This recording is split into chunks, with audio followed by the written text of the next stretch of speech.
Mercredi, des idées en goguette. Marché ouvert, des idées en vrac. Émission sur Alliance 92, tous les mercredis à 6h45. Rediffusion le même jour à 17h30. Question qui taraude les esprits, surtout des parents.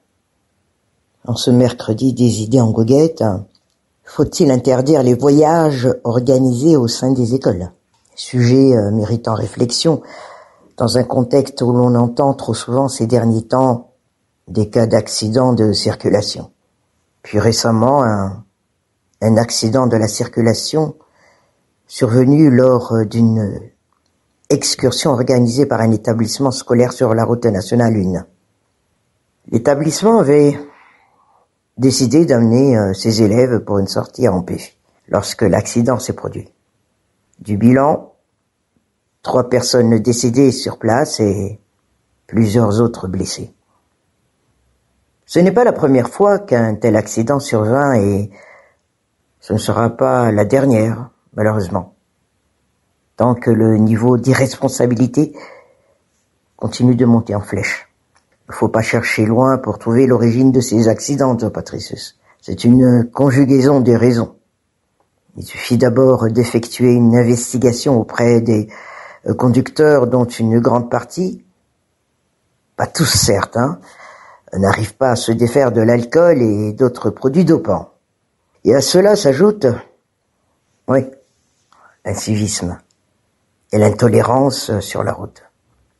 Aucun ne veut concéder lorsqu'il s'agit d'un dépassement et chacun veut aller plus vite que d'autres. Et pourtant, Patricius, c'est en une fraction de quelques secondes que tout peut basculer. Ensuite, il y a aussi l'état des véhicules, plus précisément les véhicules de transport, comme en témoignent les taxis B de la capitale. Une grande partie de ces véhicules ne répondent pas à la norme requise pour circuler librement, que ce soit en zone urbaine, suburbaine ou régionale.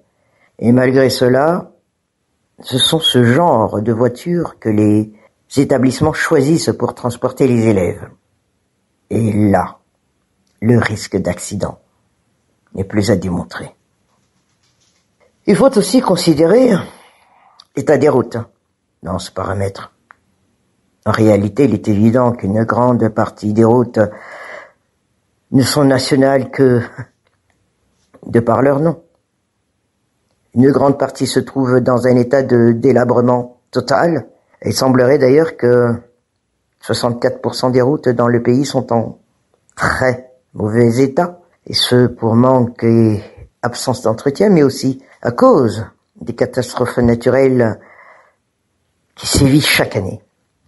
Patricius, bien cette situation est loin d'être à l'avantage des usagers, bien sûr, et donc des associations et des établissements scolaires qui choisissent de sortir un peu de leur quotidien. Et comme on dit, les voyages forment la jeunesse, que ce soit en groupe ou seul. Il est important que les élèves sortent un peu de leur confort au sein de leur établissement et s'ouvrent à d'autres horizons pour qu'ils puissent alors comprendre un peu les réalités dans d'autres régions. C'est d'ailleurs l'objectif initial de ces voyages organisés. Il ne faudrait pas non plus que les bienfaits de ces déplacements soient occultés par des accidents.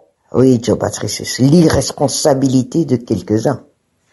Cela étant, il est important de renforcer encore plus les suivis et contrôles des déplacements lors de ces voyages organisés, en particulier lorsqu'il s'agit des établissements scolaires, afin que des drames, comme c'est le cas sur la RN1 récemment, ne se reproduisent plus. Et il en va de l'avenir de notre jeunesse, dont certains, en l'instar des grandes personnes, ne voient pas plus loin que le bout de leur nez. Mercredi, des idées en goguette. Marché ouvert, des idées en vrac. Émission sur Alliance 92, tous les mercredis à 6h45. Rediffusion le même jour à 17h30.